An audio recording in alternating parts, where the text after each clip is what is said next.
She turned my birthday toast into a public roast. Phones up. Laughter loud. I didn't argue. I slid an envelope across the table. Inside were 3 papers I'd been building for months. Before we continue, thank you so much for your support. Every like, comment, and view means the world to us. We're on a mission to reach our first 1,000 subscribers, and we'd love for you to be part of that journey. If you haven't already, hit that subscribe button and let's grow together. Now, let's proceed. At my birthday dinner, the room glowed the way restaurants do when they're trying to sell you a memory. My daughter stood to toast, and the tone turned quick, supportive, then playful, then sharp enough to leave a mark.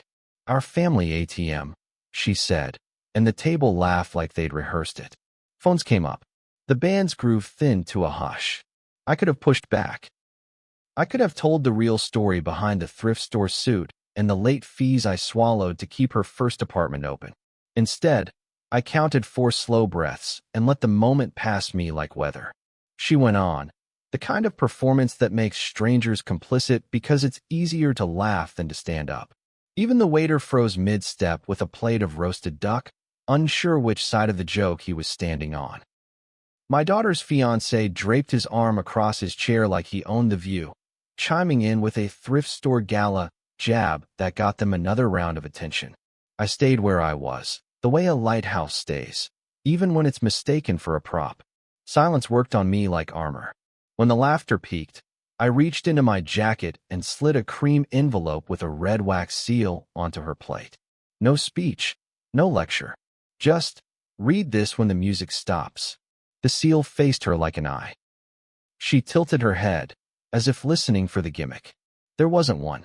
The envelope held months of work printed on heavy paper, a different future engineered in silence. I blew out the candles. Smoke curled into the pause, and for the first time all night, nobody knew what to do with their hands. Across the room, the manager hovered with the nervous smile of someone trained to fix things with dessert. He didn't know there was nothing to fix. There was only a decision to make. Around the table, faces tried to reassemble their expressions into something polite, but curiosity won. My daughter pressed a fingertip to the wax, then drew her hand back like she'd touched a live wire. The band went completely still, strings quiet, cymbals cooling. The party had arrived at a door. I'd already put the key on her plate. People think silence is surrender. For me, silence was scaffolding. I'd been laying beams for months. After the negative energy talk, after the calendar invite to align on expectations, after I realized arguments were just gasoline for the version of me they performed online, I changed the battlefield. I started at a community center with flickering lights and big ambition, helping young women hunt real tech jobs with borrowed laptops and stubborn talent. The Little Saturday Clinic became a plan. A paid North Star Women in Tech fellowship with placements, therapy credits, travel, and a leadership track that wouldn't bow to charm. I called in slow favors. A recruiter who owed me a debt agreed to run mock interviews. An old friend from a state university opened doors to ethics and leadership coursework that demanded sweat, not selfies. We put together a stipend so fellows didn't have to choose between bus fare and ambition. I watched a teenager solder a joint for the first time and grin like she'd lit a city. It reminded me that building a door beats winning an argument every time. Then I hired a lawyer who can smell loopholes across state lines. We wrote an offer that carried responsibility, not confetti, an equity grant that vests only through service, study, and repair, a governance board that applauds outcomes, not excuses. Last beam, her fiancé's startup, a press release rocket strapped to IOUs. I quietly purchased distressed notes and wrote a restructuring plan with adult guardrails. Real HR, CFO oversight, comp caps, clawbacks. Not personal. I told my reflection the night I signed. Protective. I kept an index card in my wallet. Love without boundaries isn't love. It's leakage. I rehearsed the one sentence I'd allow myself the night I handed her the envelope. Not a monologue, not a sermon, just an instruction the paper could carry farther than my voice. Read this when the music stops. I chose my birthday for logistics. not drama. Everyone who needed to witness the fork in the road would already be seated, phones out, hands occupied. If my daughter stepped through the door, the program would be hers to lead. If she didn't, the beams would still hold. Either way, I would no longer be the wallet pretending to be a man. I would be a father who built instead of begged. She cracked the wax with a tiny sound that felt louder than the band ever did. Page 1. Offer letter, program director, start date, salary that steadies but doesn't spoil, Saturday leadership labs, pipeline targets with 3 public schools, quarterly reports to a board that doesn't clap for charisma.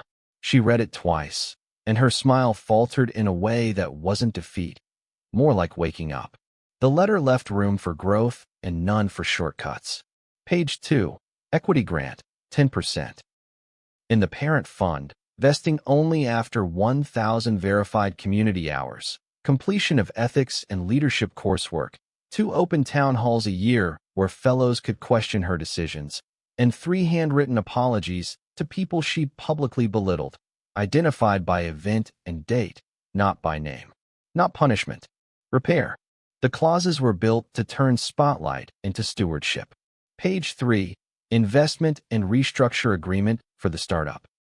My holding company's notes, new controls, grown-ups in the room, caps and clawbacks. Her fiancé called it dramatic, trying for amused and landing on brittle. Not dramatic, I said. Daylight. He reached for the page. She drew it closer.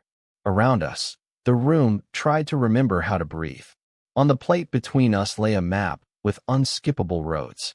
Her friends, who'd been mid-laugh minutes earlier, stared like subtitles had just switched languages. The manager took a half step forward with the cake and a half step back when he saw the print at the top of the pages. My daughter looked up. "Why apologies?" she asked, genuinely, like someone finding a lock they didn't know they'd installed. "Because directors repair what they break," I said. "And because microphones make it easy to forget which words land like flowers and which land like stones." The paper didn't scold. It assigned. The difference mattered. She left angry, the envelope hugged tight to her chest. At 7:11 a.m., my phone rang. "If I do this," she said, voice raw, "it's not a pity job." "Then do it on the program's terms," I answered. The weeks that followed were dull in the way real change always is. Recruiting at schools where guidance offices smell like dry erase markers, stumbling through her first Saturday lab, emailing mentors for help, rewriting lesson plans at midnight. The first time a fellow asked her a question she couldn't answer, she said, "I don't know. Let's learn it." And the room leaned in. The apology letters were the hardest. She wrote drafts that sounded like press releases. She tore them up. She rewrote from the place that hurts. 2 were received with tears, one with a long silence that later softened into a thank you and a handshake that didn't let go right away. The town halls made her palms sweat. She learned to stand still and listen without composing a rebuttal. That's when the board noticed. The answers got shorter, the work got better. Meanwhile, the restructure clicked in. HR posted a real grievance process. Payroll stabilized. Vendor invoices got paid on time. Her fiancé bristled at caps and oversight, then drifted toward a version of entrepreneurship that didn't require weather. The company kept breathing. She slipped, adjusted, kept going. I stayed near, but never in front. No cushioning consequences. No rescuing the version of her that preferred the mic to the work. The equity clock didn't care about feelings. It cared about hours and proof. By month 8, fellows were shipping features with their names in the commit history. A high school principal emailed the board to say hallway fights had dropped on Saturdays because the kids who usually led them were busy teaching younger students loops and conditionals. My daughter stopped saying my program and started saying our cohort. It was a small change in words and a large one in weather. She no longer needed me as a wallet or a wall. She needed me the way professionals need other professionals. For clarity, not rescue. A year later, we met at my kitchen table. No audience, just a small cake and 2 mugs. She set the same cream envelope down, now swollen with reports, thank you notes, attendance sheets, and 3 copies of apologies she'd earned the right to mean. I finished, she said steady. I signed the first vesting tranche and slid a folder I'd kept to myself across the table. A document naming her successor trustee of the fund, power tied to service, revocable if the work turned into theater.